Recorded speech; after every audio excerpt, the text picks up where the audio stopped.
Hey team, happy October. I want to touch base with you guys, let you know about a couple little changes and a little bit of insight if you'll bear with me.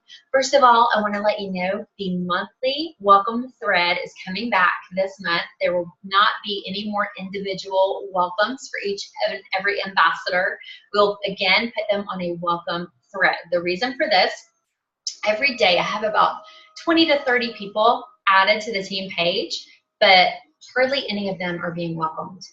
I understand some of you say, well, they're already welcomed on 2 or 3 pages, and I just want to make sure they're on yours so they can get some of the information. That's great, but I honestly don't think we can love on and welcome new ambassadors enough. They could be welcomed and loved on in 6 or 10 pages, and I still think there's more to go around. So please make sure that you welcome them on the thread. I also like to see who welcomes the people.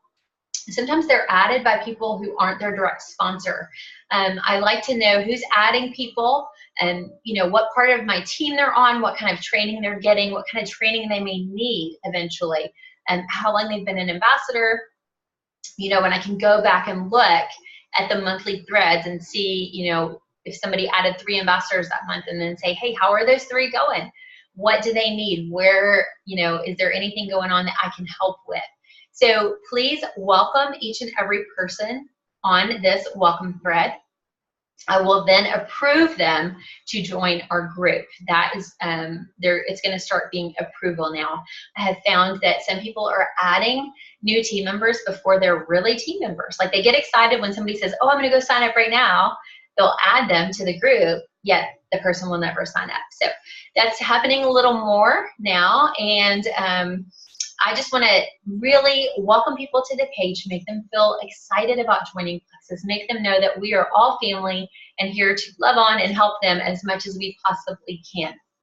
Okay, I want to talk really quick about something that has kind of come to light, if you will, and that is being a group junkie.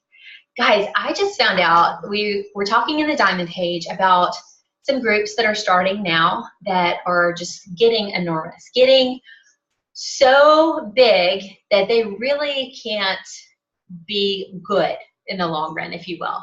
And I was added to a group that I didn't even know existed that has about 10,000 members and is ran by 2 silver ambassadors. Now, there's absolutely nothing wrong with silver ambassadors. And there's absolutely nothing wrong with silver ambassadors running a group, but they don't have a lot of buy-in in this business sometimes. All it takes is them to have one back office issue, or for somebody to say something that they don't like, and they can hightail it right out of this company because they're not invested. They're not really earning necessarily, depending on how they work their business. Now, I've seen some people just start groups just to start groups, just to find friends. Or, one girl started a bunch of groups, got a whole ton of members because it was things like ProBio and Plexus and testimonies in there. And then she used it for GoFundMe for her dad. So you have to be very cautious about the groups that are out there. Sometimes they can be negative. If you're adding your brand new ambassadors to an ambassador support group of one kind or another, apparently there are a lot out there, many that I apparently wasn't in either, they're not always a good thing. So many times, maybe somebody doesn't ask a negative question, but the answers or the comments can quickly turn negative and can really put doubt in someone's mind. So I'm going to ask you to please be careful when you add people to a group, especially if you go to a group and realize maybe your upline is in there, especially a Jewel or Diamond upline, and they haven't added you or even talked to you about it. Maybe you should go to them and say, hey, I got added to this group, or I saw this group and I was thinking about joining it. Could you give me your take on it? Because sometimes we know a little behind the scenes, and we know a little bit more than is really put out there. What I've found is a lot of people expect, they join a group and they expect, oh, this group is going to give me the answers. This group is going to tell me what I need to do for my business to be successful because I'm not successful right now. And this is going to be the answer for me. Like that is the mentality that a lot of people that join these groups have. No group is going to give you that. No group is going to build your business. No group is going to have a magic potion. Nobody in a group is going to say or do anything that completely takes your business at a 180. So no, the only thing that changes your business for the better is you. The only thing that can make your business grow is you. So if you're adding all your team members to tons of groups and they're spending their entire day in groups, they're not working their business. And if you are thinking, you know, oh, I need to be in this group and that group and this group, then think about the groups that you've been in and what they've done for you. If you're somebody that you get in a group and it really propels your business, by all means join a group. But if you're somebody that's in 3 or 4 groups that are working for Emerald by, you know, July, and you've been in them for the last 2 years and you're still not quite there, maybe they're not supplying you what you need. Maybe the answer is somewhere else. So take time before you join a group, and especially before you add your new team members or any team members to a group, because honestly, trust me, and I would love to talk to any of you privately about the reasoning behind this, but many times groups cause much more, many more issues than they help.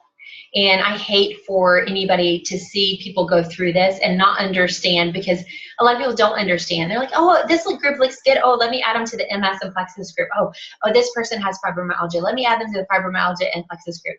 Understand, anybody can go out and start a group. I can go out and start a group. You know, my husband works at the Pentagon. I could be like Pentagon workers in Virginia. I could start that group and I don't even work at the Pentagon. And I could get all these people that work at the Pentagon in there, and then I could totally say something bad about the government. It's kind of the same thing. You know, you never, if you don't know who's running the group, if it's not a bunch of people that are fully invested in the group and in the company, it's not always a safe place. And it's not always somewhere that you want to be or you want your team members. So just think about that next time that a group comes up and you're interested in it, or you think you just need to, all your new team members need to be added to the ambassador support groups. If they aren't getting the training and the support from you and your upline, then there's a problem there, and they won't get that from a group. So hopefully this helps you guys, and you guys kind of understand. It's always a very touchy subject to talk about and hard to say things sometimes, and hard for people to understand the big picture of it. They kind of see the instant, oh, this group has great testimonies, let's get in there so that I can share this, and not see the big picture of what it can actually do on the negative side. So hopefully it's helped. Hopefully some of you understand. And let me know if you guys need anything, if you have any questions, if you want to talk about this privately. As always, I'm here to help. Take care.